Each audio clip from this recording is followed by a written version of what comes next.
तो बच्चों, स्वागत है आपका मेरे चैनल अनु हेल्पफुल स्टडी में। आज हम कक्षा 6 की प्रश्नावली 3.2 का पहला और दूसरा क्वेश्चन हल करेंगे।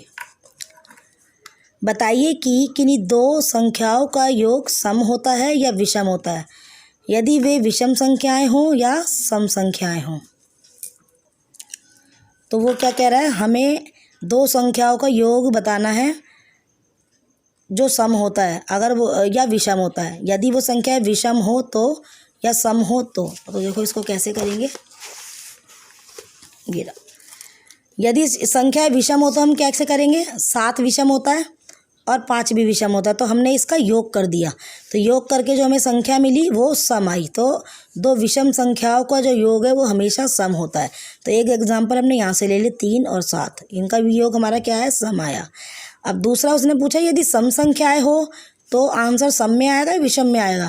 तो एक तो सम मैंने 8 लिया और एक 4 लिया, जब मैंने इन दोनों का योग किया तो सम संख्याओं का तो मुझे 12 मिला, जो कि एक सम संख्या है। ठीक है, तो अगला एग्जाम्पल मैंने लिया 2 और 6 का, तो इसका आंसर जो है 8, जो कि ये भी एक सम संख्या है। ठीक है, अब नेक्स्ट क्वेश्चन, बताइए कि निम्नलिखित में कौन सा कथन सत्य है और कौन सा असत्य है।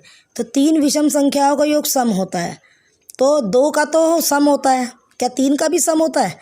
तो मान लो हमने दो संख्याएं 7 और 5 12 ली थी, तो एक विषम संख्या और जोड़ दो उसमें 3, तो 15 हो गया। तो 15 क्या है, विषम, इसमें क्या दिया है, सम होता है, तो ये असत्य है, मैंने इसका आ लिख दिया है। दो विषम संख्याओं और एक सम संख्या का योग सम होता है। तो अगर हम दो विषम संख्याएं लेंगे 3 और 5 8 और एक सम संख्या जोड़ देंगे 2 10, तो उसका योग तो सम ही आ रहा है हमारा, 10 सम होता है, तो ये सा लिख दिया मैंने। 3 विषम संख्याओं का गुणनफल विषम होता है। अब 3 विषम संख्याएं लेंगे तो उनका गुणनफल विषम ही आएगा, ये भी सही है। अब नंबर 4, यदि किसी सम संख्या को 2 से भाग दिया जाए तो भागफल सदैव विषम होता है।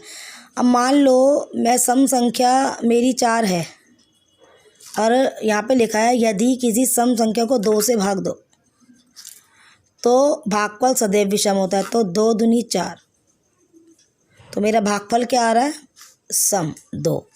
तो ये क्या है, इसमें बोला विषम होता है, तो ये भी क्या है, ये गलत है। ठीक है, सभी अभाज्य संख्याएं विषम है। सभी अभाज्य संख्याएं जो अपने से भाग होती है और या एक से भाग होती है।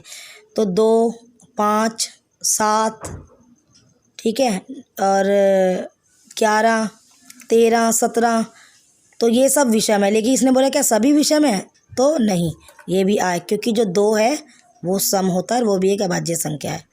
ठीक है, अच्छा, उसके बाद है नंबर F, अभाज्य संख्याओं के कोई गुणनखंड नहीं होते।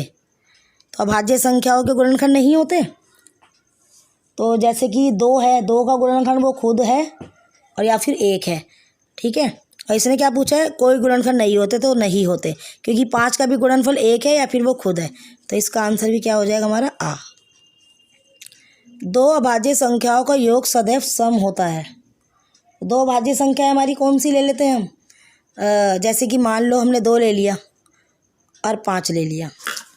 यहाँ लिखा है 2 अभाज्य संख्याओं का योग सदैव सम होता है, तो 7 हो गया, तो 7 और 2 9, तो ये तो विषम है। यहाँ पे इसने पूछा सम होता है, तो ये भी गलत हो गया, असत्य है। ठीक है, अच्छा, अगला है H, केवल 2 ही एक सम अभाज्य संख्या है। केवल 2 ही एक सम अभाज्य संख्या है, तो 2 बिल्कुल सही है, जो 2 है वो सम है और अभाज्य संख्या भी यही है, विषम तो है नहीं है, तो इसका आंसर हमारा सा है। ठीक, अगला है I, सभी सम संख्याएं भाज्य संख्याएं हैं।